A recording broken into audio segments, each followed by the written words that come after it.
6월은 호국 보훈의 달입니다. 호국 보훈의 달을 맞이해서 유다를 향한 경고라는 좀 무거운 주제로 오늘 같이 말씀을 나누고자 합니다.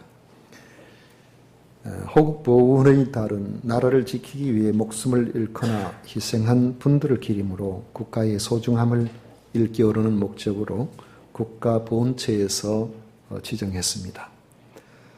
사람이 생존하고 사람답게 살기 위한 터전이 되는 안정적인 국가의 존재가 얼마나 중요한지는 내전이나 전쟁을 통해서 삶의 터전을 잃어버린 그런 사람들의 모습에서 우리는 충분히 잘 알 수가 있습니다.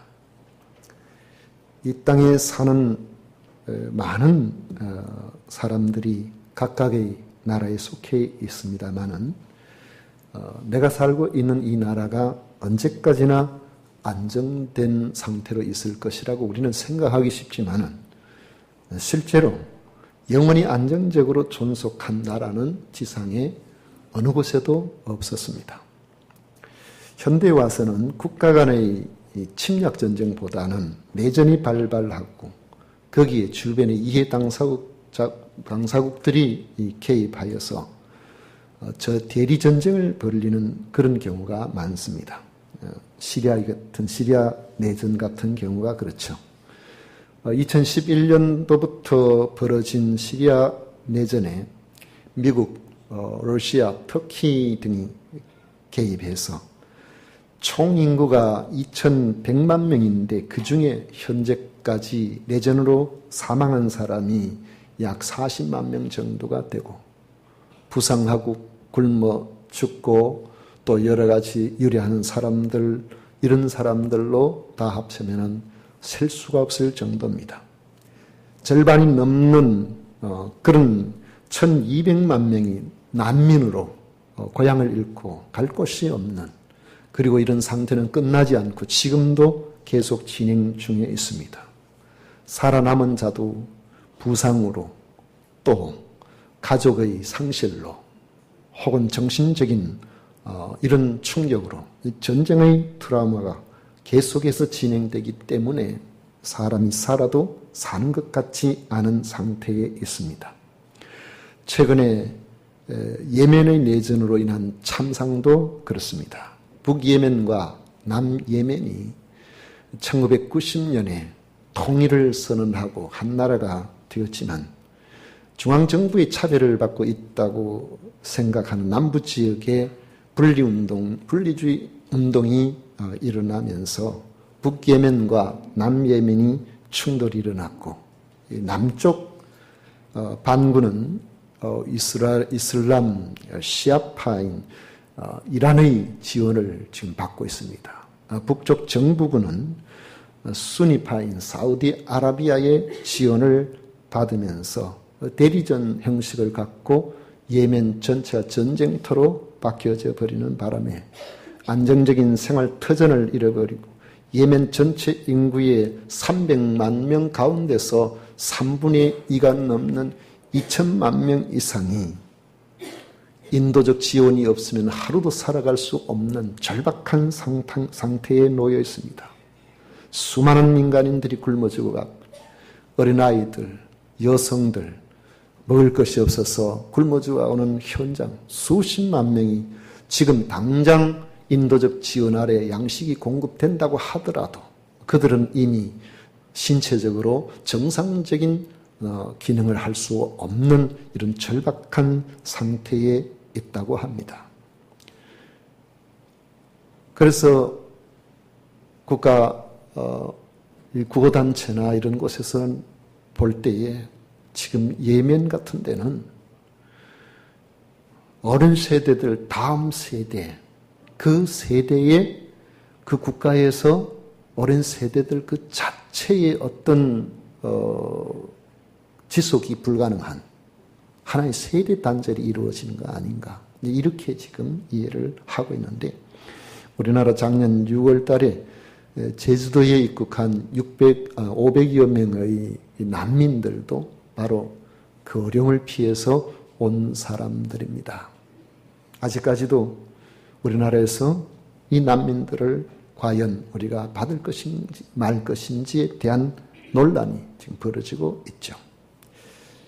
베네수엘라 국가 부도 사태도 그렇습니다. 세계 최고의 석유 매장량을 가진 석유 부국인 베네수엘라가 지도층의 부패와 과도한 대중 인기 영합적인 복지 정책으로 국가 부도 사태를 맞았습니다. 천정부지로 치솟은 물가 상승, 빵 한 개를 사기 위해서 한 트럭의 돈을 갖다 줘도 가능하지 않는, 차라리 그 돈을 가지고 불쏘시개로 쓰는 것이 나을 정도로 국가의 경제가 완전히 마비가 되어버렸습니다. 먹을 것을 구할 수 없어서 이웃나라로 탈출하는 그런 행렬이 있지만은 이웃나라에 탈출한 사람들은 노예 취급을 받고 그나마 국경이 봉쇄되어 자국에서 굶어 죽는 이런 상황이 되어서 최근 뉴스에 보니까 베네수엘라 자녀 세대가 멸절 상태에 놓였다. 그렇게 말합니다. 다 죽는다 이 말이에요. 굶어서. 방법이 없다는 거예요. 그렇게 잘 살던 나라가 이렇게 어려워지는 것이 한순간에 이루어졌다는 사실을 우리가 봅니다. 부강한 주권국가의 국민으로 사는 사람들은 이런 뉴스를 들으면 마치 남의 나라 이야기로만 생각하기 쉽습니다. 그러나 이러한 참상은 절대 남의 나라 이야기가 아닙니다. 대단한 나라들이 한순간에 멸망의 길로 가고 온 국민이 참상을 겪는 일들은 세계 역사 속에 늘 있어 왔고 지금도 진행되고 있습니다. 대한민국에서 자유로운 삶을 살아가고 있는 우리들도 조금만 뒤를 돌아봐도 알 수 있습니다. 일제의 압제와 만인 6.25의 전쟁의 참상이 불과 1세기도 되지 않는 일입니다. 저는 남북 이산가족 상봉과 관련된 애끓는 사연을 볼 때마다 마치 피가 거꾸로 솟아오르는 같은 느낌을 받습니다. 이념과 탐욕과 무책임으로 뭉쳐진 자들이 일으킨 전쟁의 고통은 아무도 책임지지 않습니다. 어떤 일이 있어도 전쟁은 일어나지 말아야 합니다. 그럼에도 불구하고 영원히 안정적으로 존속되는 지상의 국가가 존재하지 않는다는 점 우리가 주의해야 될 부분입니다. 그런데 이런 국가의 흥망성쇠와 비극적 역사를 성경의 말씀을 통해서 깨닫게 되는 교훈은 단순히 강한 나라와 약한 나라의 충돌로 나타난 결과만은 아니라는 점입니다. 10절을 보면 그 배후에 하나님이 계신다고 기록하고 있습니다. 이는 하나님께서 예레미야가 선포하는 말대로 나라를 세우시기도 하고 멸하시기도 하신다는 말씀이죠. 보라, 내가 오늘 너를 여러 나라와 여러 왕국 위에 세워 내가 그것들을 뽑고 파괴하며 파멸하고 넘어뜨리며 건설하고 심게 하였느니라 하시니라 했습니다. 오늘 우리는 이러한 국가의 흥망성쇠의 배후에 하나님의 주권적인 역사가 일어나는 것을 모두 이해할 수는 없습니다. 다만 우리가 관심을 가져야 할 것은 하나님의 택한 백성, 택한 나라에 대한 하나님의 주권이 어떻게 나타나고 있느냐 하는 것입니다. 본문의 배경이 되는 유다를 향한 재앙의 경고는 철저히 유일하신 하나님에 대한 신앙 문제와 하나님의 뜻을 드러내야 될 하나님의 백성들의 삶의 문제와 관계되어 있습니다. 16절에 보면 우리가 나를 버리고 다른 신들에게 분향하며 자기 손으로 만든 것들에 절하였은즉 내가 나의 심판을 그들에게 선고하여 그들의 모든 죄악을 징계하리라고 했습니다. 예레미야서를 통해 나타난 유다에 대한 경고의 이유는 아주 분명합니다. 유일하신 하나님에 대한 불신앙과 하나님을 두려워하지 않으므로 백성 상호간에 불신을 초래하는 온갖 죄악된 행위들이 나타났기 때문입니다.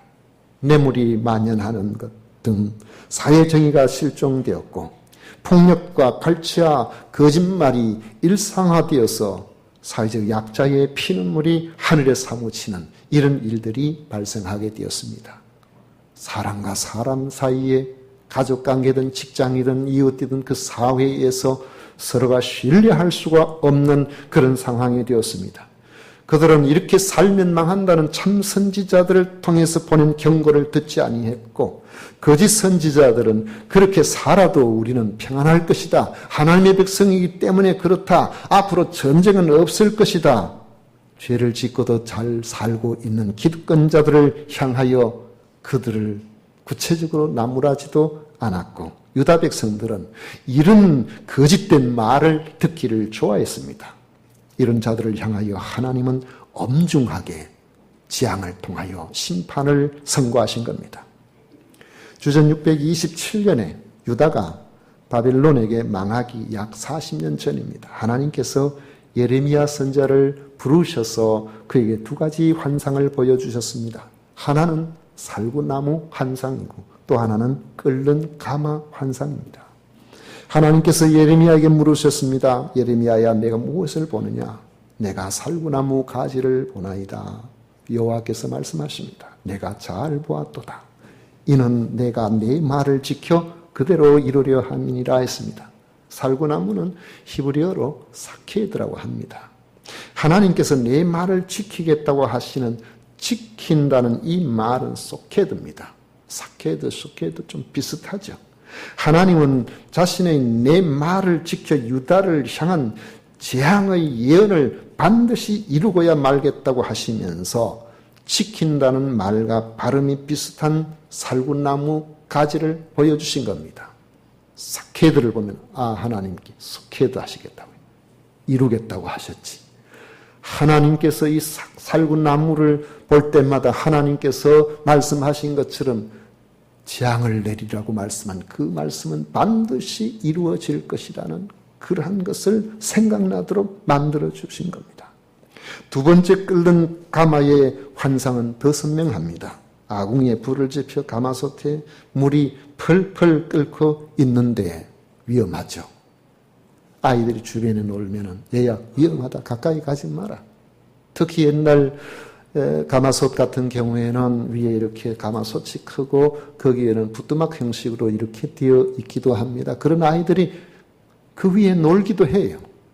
그러다 잘못해서 솥에 빠지기라도 하면은 그런 사고 이야기가 간혹 들리기도 합니다. 아이한테는 치명적입니다. 그런데 바로 이 끓는 가마솥의 이 물이 펄펄 끓고 있는데 그것이 기울여져 있다는 것이죠. 곧 끓는 물이 쏟아질 것 같은 환상을 본 것입니다. 끓는 물이 쏟아지면 너무너무 위험합니다. 윗면이 북에서부터 기울어졌다고 말씀합니다. 재앙이 북쪽에서 남쪽으로 내려올 것이라는 겁니다. 재앙이 북방에서 일어나서 유다에 살고 있는 모든 주민에게 부어지게 될 것이라는 이런 환상이라고 여호와께서 분명하게 말씀하셨습니다. 15절 보십시오. 내가 북방 왕국들의 모든 족속들을 부를 것인지 그들이 와서 예루살렘 성문 어귀에 각기 자리를 정하고 그 사방 모든 성벽과 유다 모든 성읍들을 치리라. 여호와의 말이니라. 그렇게 하시면서 바벨론 군대의 침략으로 온 유다가 황폐하게 될 것을 보여주는 환상임을 하나님께서 직접 확인해 주신 것입니다. 단순히 유다가 힘이 없어서 재앙이 선포된 것이 아니고 유다의 범죄가 원인이 되었다는 것을 말씀하고 있습니다. 범죄한 그들을 심판하기 위해서 세계의 역사를 변화시키고 국제 질서를 바꾸시고 강대국을 동원하셨다는 것입니다. 이 예언이 선포되는 시점의 국제 질서는 북으로는 아수르 제국, 남에는 전통적인 강국인 애굽에 의해서 유지가 되고 있었습니다. 그런데 당시 아수르는 부패하고 내분이 일어나고 그래서 점점 약해져 가고 있었습니다. 그 틈을 타고 남쪽에 있는 작은 왕국이 있던 바벨론이 세력을 키워오고 있었던 겁니다. 바벨론이 힘을 모아 아수르를 공격하게 되었을 때 아수르의 멸망은 바로 국제 질서를 무너뜨리고 애굽의 위협이 될 수 있다고 생각하고 애굽 왕 바론 느고가 아수르를 도와주기 위해서 하란으로 북진했습니다. 당시 유다의 왕이었던 요시야 왕은 유다의 영토를 지나가는 애굽 군대를 막아서 그들과 전쟁하게 되었는데 왜냐하면 그 아수르가 그들에게는 적국이었기 때문에. 그래서 아수르가 차라리 망하는 것이 낫다고 생각한 것이죠. 그래서 애국 군대를 막아서서 전쟁을 벌이다가 무기또에서 전사하고 말았습니다. 유다와 전쟁하면서 그만 힘을 많이 소비해버린 바로느고는 결국 아수르로 진격했지만 아수르를 돕는 일에 실패하고 말았습니다. 그래서 유다 때문에 우리가 졌다고 생각하고 유다의 진노한 애굽의 바로느고는 돌아오는 길에 요시야는 죽고 요시야 대신에 왕이 된 여호아하스 왕을 그 아들입니다. 둘째 아들인데 석 달밖에 안 됐어요. 그 아들을 폐위시키고 애굽으로 잡아가 버리고 첫째 아들인 여호야김을 왕으로 삼아서 조공을 바치도록 했습니다. 애굽의 세력 하에 유다가 속국이 되어버린 것이죠. 그로부터 약 4년이 흘러서 주전 605년입니다. 이건 세계 역사에 굉장히 중요한 사건으로 남는 605년 여러분 기억하십시오. 이 605년에 바벨론인 느부갓네살이 유프라테스 강을 건너서 아수르의 마지막 숨통을 끊어놓기 위해서 수리아의 북부 지방인 갈그미스를 침공하게 되었는데 그때 애굽의 바로느고가 다시 아수르를 돕기 위해서 올라와서 갈그미스에서 전쟁이 벌어집니다. 그런데 이 바벨론인 느부갓네살 왕이 이제 자기 아버지가 막 죽고 왕이 되었는데 굉장히 전략적으로 유능한 사람이었어요. 그래서 그 전쟁에서 갈그미스는 갈그미스 전투에서 애굽의 군대는 완전히 괴멸되고 말았습니다. 그래가지고 그 전투 때문에 갈그미스 전투 때문에 아수르가 멸망하면서 아수르 제국이 세계 역사에서 사라지게 됩니다. 그리고 세계의 초강대국으로 항상 그 질서의 한 부분에 서 있던 애굽은 힘을 잃어버리고 약소국가가 되어서 그때부터 지금까지 한 번도 다시 그 세력을 회복한 적이 없습니다. 갈그미스 전투 이후에 애굽은 작은 나라가 되어버렸어요. 그리고 그때에 바로 세계는 강대한 바빌론 제국 화려하게 등장을 하면서 그 제국의 질서, 그 제국의 지배 아래 들어가게 되어버린 것입니다.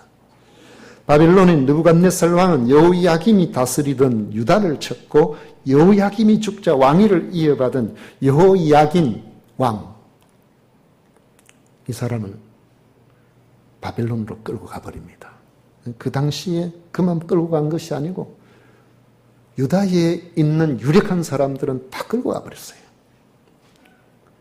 그리고 그의 숙부가 되는 시드기야를 섭정으로 세웠는데 나중에 시드기야마저도 이 바벨론의 미움을 사서 주전 586년에 유다는 완전히 멸망하고 마는 겁니다. 바벨론에 의한 유다의 멸망을 세계 열강의 다툼에서 보면 아수르 제국의 쇠퇴기를 이용한 발른 제국의 팽창기와 아수르가 존속하는 것이 유리하다고 판단한 애굽이 아수르를 돕다가 바벨론 군대에 패함으로 바벨론이 세계 유일 강대국으로 부상하게 되고 그 여파로 유다가 멸망했다고 이해할 수가 있습니다. 유다 입장에서 외교적 측면에서 보면 힘없는 작은 나라가 주변의 열강들의 다툼 속에서 살아남기 위해서 몸부림치는 과정에 판단을 잘못해서 바벨론이 붙지 않고 애굽에 붙음으로 말미암아 이 외교 실책으로 나라가 망했다. 그렇게 생각해 볼 수도 있습니다. 어쩌면 미국, 중국, 러시아, 일본이라는 이 초강대국의 틈바구니에 끼어 있는 대한민국의 현실과 비슷한 상황으로 볼 수가 있습니다. 유다의 상황에 비해서 우리가 더 나쁘다고 생각하는 것은 우리는 서로 적대적인 남북 국가로 나뉘어 있다는 점입니다. 대한민국 내의 상황조차도 보수와 진보의 극한 대립으로 마음이 분열되어 있습니다. 북한은 미국의 경제 제재로 피할 데가 없는 궁지에 몰려 있는 데다가 핵무기, 화학무기 같은 비대칭 무기가 있어서 남한보다 월등하게 우세합니다. 전투기야 뭐 탱크 뭐 이런 미사일 이런 것은 모르겠어요. 다 비슷하거나 우리가 조금 더 우세할 수가 있습니다. 경제력이 있으니까 무기 사는데도 그래요. 그러나 비대칭 무기는 밤사이에 탄두에 하나 넣어서 서울에 화학무기 한번 던져버리면은 자는 잠에 수십만 명이 한순간에 일어나지 못할 수가 있습니다. 북한에는 이런 화학무기가 엄청나게 발달되어 있다라고 우리는 듣고 있습니다.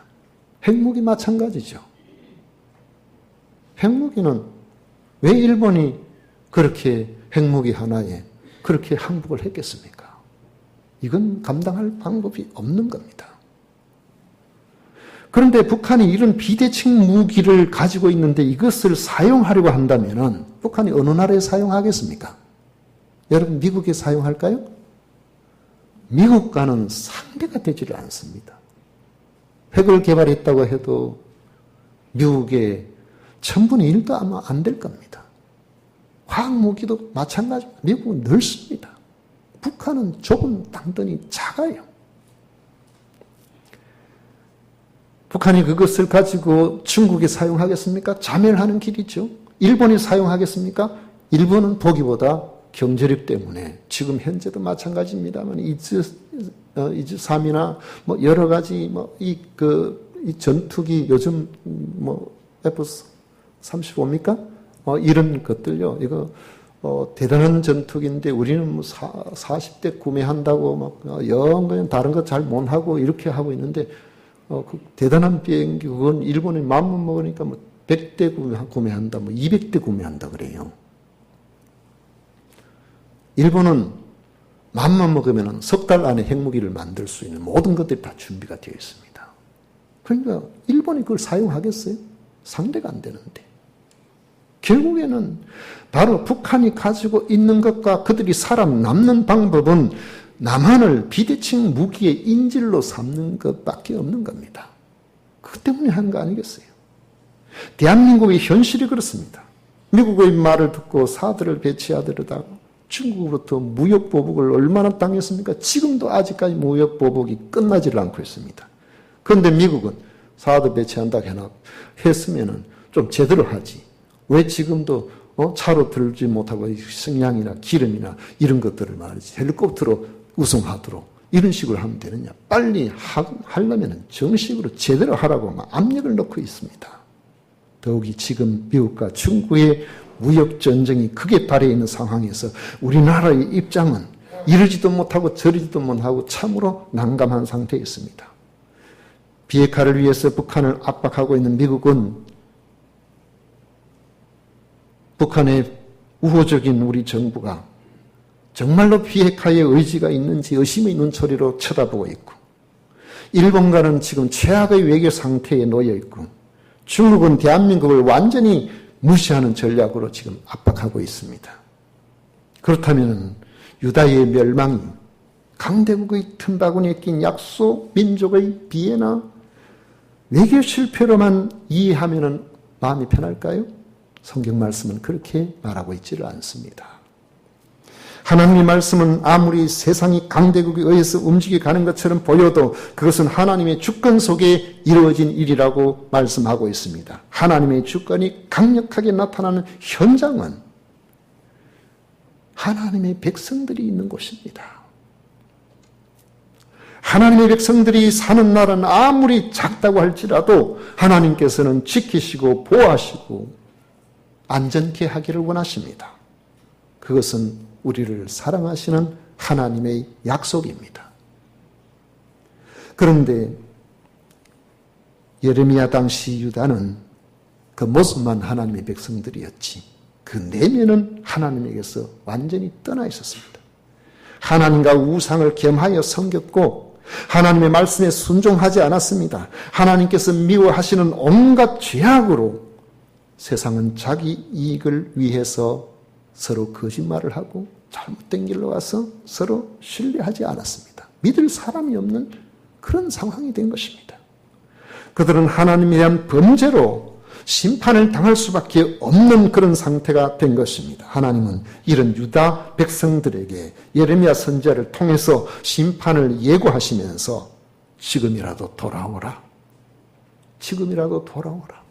죄악을 버리고 오직 하나님께만 섬기는 유일하신 하나님께만 돌아오는 그 신앙을 회복하라고 말씀을 하셨습니다마는 바벨론의 1차 침공으로 다니엘 등이 포로로 붙들려가고 2차 침공으로 여호야긴 왕과 에스겔 선지자와 수많은 기능인들, 군인들이 잡혀가고 그렇게 했지만 정신을 차리지 못했습니다.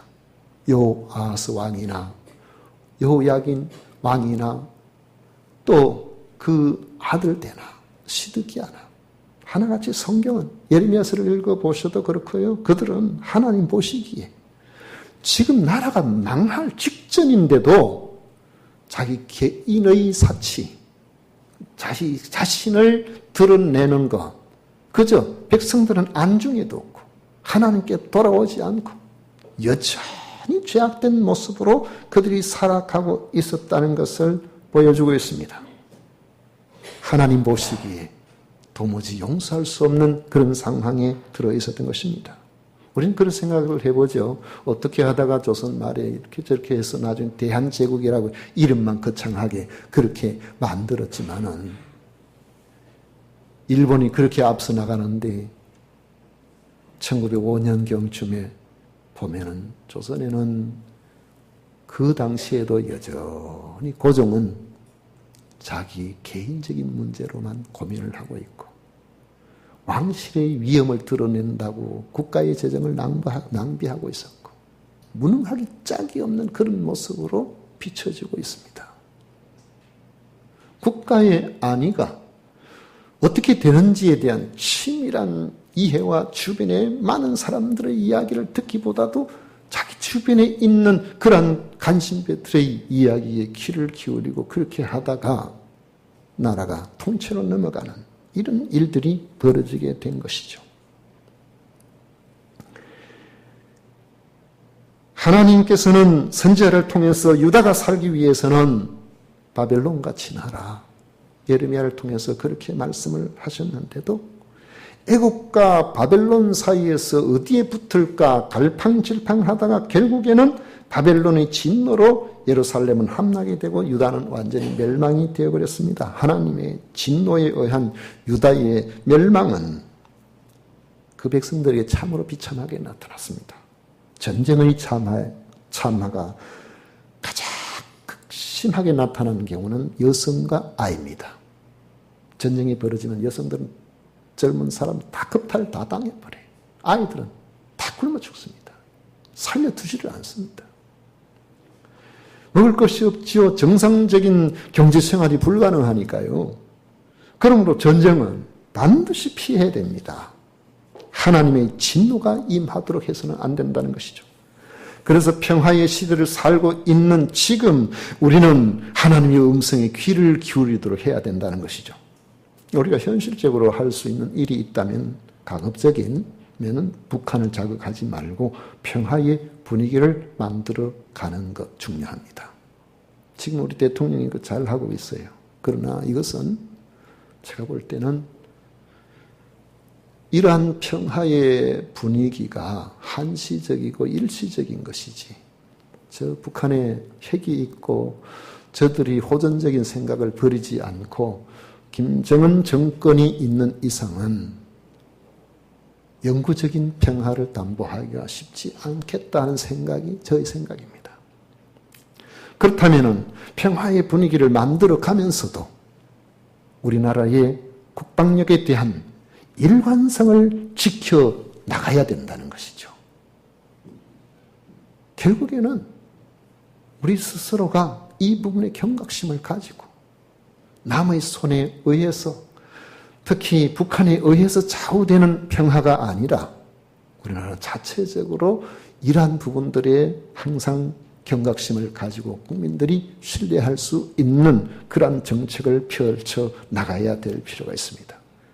자유 대한민국이 있고 우리가 통일을 기대하는 것이 옳습니다. 감성적으로 통일이 우선순위가 되면은 비록 통일이 되었다고 할지라도 지금 대한민국에도 온갖 이념 분열이 이렇게 극심한데 통일되고 난 다음에 그것이 하나가 되어서 나가기가 쉽지 않아요.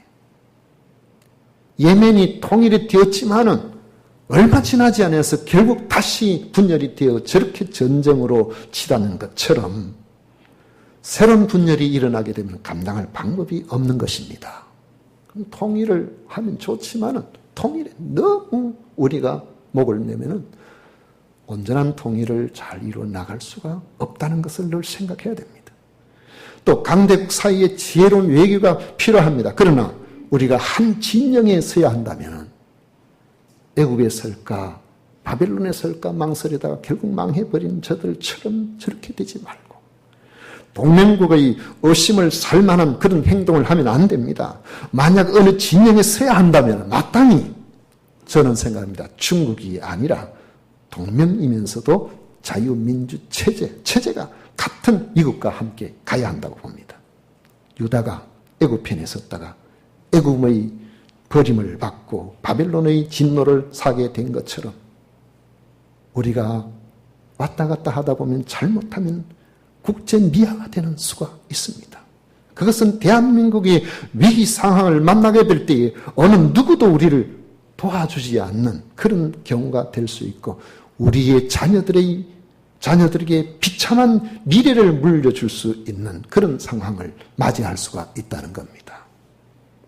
또 정부와 여야는 서로를 극복하고 제거해야 할 거대한 악으로 대치하고 이렇게 대할 것이 아니고 함께 국정을 논의할 파트너로 받아들여야 합니다. 세상 정치 집단에서 악한 집단과 선한 집단으로 나누는 것은 그 자체가 모순입니다. 우린 다 악해요. 우린 다 허물이 많아요. 좀 더 나은 것을 비전으로 삼고 나가보자고 애쓸 뿐인데 그것을 인정하지 아니하고 한 집단은 완전히 선이고 한 집단은 완전히 악이라는 이런 생각을 서로 가지고 있다면 소모적인 극한 대립으로 나가게 되고 절대로 승자가 없이 패자만 있을 뿐이 되는 겁니다. 국력은 낭비되고 주변국으로 또 얕보이게 될 수 있습니다. 그래서 정치 지도자들은 말 한마디라도 상대 진영을 자극하는 분노에 찬 극단적인 발언을 자제해야 됩니다. 그렇게 되면 감정이 상하게 되고 분열이 끊임없이 계속해서 일어날 수 있고 국민의 마음들은 피폐해지고 서로 간에 보이지 않는 깊은 이러한 금이 있게 되어 있습니다.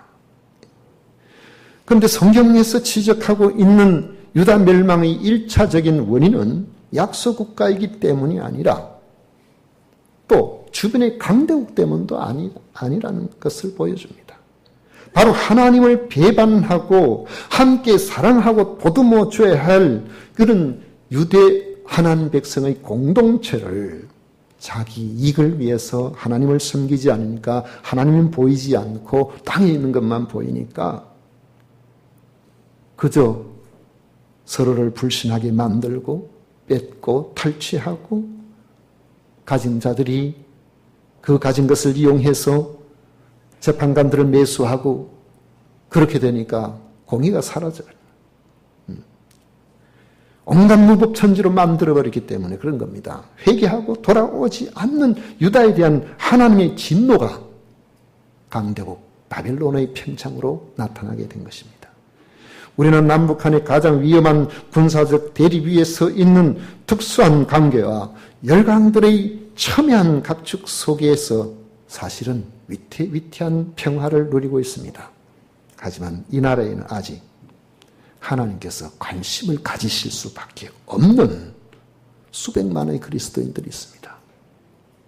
다만 하나님 보시기에 소돔과 고모라의 멸망을 연기시키기 위해 찾으셨던 신실한 의인들이 얼마나 있을까? 그게 우리들에게 문제가 되는 겁니다. 우리가 그리스도인이라고 하면서 하나님과 돈을 겸하여 섬기고 있지는 않는지, 사회 정의의 눈을 감고 사회 사역을 위해서 거짓을 일삼는 그러한 일들에 우리가 동참하고 있지는 않는지, 끊임없이 이념 갈등으로, 세대 간 갈등으로, 남녀 간 갈등으로, 지역 간 다툼으로 분열된 사회상에 혹시나 우리도 동참하고 있지는 않는지, 우리의 역할은 그런 것들을 완화시키고 하나 되게 하는데, 순화되게 하는데 우리 역할을 해야 되는데, 우리도 가서 보면은 지역 감정 가지고 이야기를 하고, 진보니 보수니 해가지고 그것 때문에 말이지 서로 상대방을 헐뜯고 그렇게 악한 세력처럼 그렇게 이야기를 하고 그렇게 하고 있지 않는지, 만약 우리 스스로를 돌아보고 돌아설 수 있다면 우리는 아직 소망이 있는 것입니다. 말씀을 맺습니다. 유다 백성을 향한 교훈으로 본다고 한다면 가장 우선해야 할 것은 하나님을 두려워하는 겁니다. 그래서 그 가르친 대로 정의롭고 신실하게 살려고 애를 써야 된다는 겁니다. 시계 안에 수많은 톱니바퀴들이 있죠. 그렇지만은 큰 톱니바퀴, 작은 톱니바퀴, 야 나는 크니까 너 같은 거는 필요 없어 하면서 작은 톱니바퀴를 큰 톱니바퀴가 함부로 하고 그렇게 하지 않잖아요. 모든 것을 주장하시는 그런 하나님께서 역사라는 그런 수레바퀴 혹은 시계 그 톱니바퀴라고 우리가 생각해 볼 때에 하나님의 섭리가 질서를 잡아주기만 한다면은 큰 나라 작은 나라 그게 그렇게 문제가 되지는 않습니다. 큰 나라도 넘어갈 때는 한순간에 넘어가요. 작은 나라도 어떤 나라들은 수백 년 혹은 천년의 역사를 간직하기도 합니다. 하나님의 섭리가 우리를 향하신다면 비록 작은 톱니바퀴 같은 이런 나라라고 할지라도 하나님께서 안전하게 하실 것이고 요긴하게 사용해 주실 것입니다. 대한민국의 안전과 평화, 그리고 우리 자녀들의 복된 미래를 위해서 역사의 주권자이신 하나님을 신실하게 의지하시기를 바랍니다. 그리고 세상에서 사는 동안에 좀 손해를 본다고 할지라도 하나님 보시기에 정직하고 신실하게 살아나가시기를 바랍니다. 그것이 우리가 온갖 국제 질서를 분석하고 남북한 관계를 우리가 생각하는 그 어떤 것보다도 더 근원적이고 더 중요한 것이라는 것을 기억하셔서 우리는 그리스도인으로서 하나님께서 인정하실 귀한 삶으로 하나님께서 우리 성도 한 사람 한 사람들 때문에 이 나라를 존속시키시는 이런 놀라운 은혜를 우리 모두가 누리시기를 축원합니다.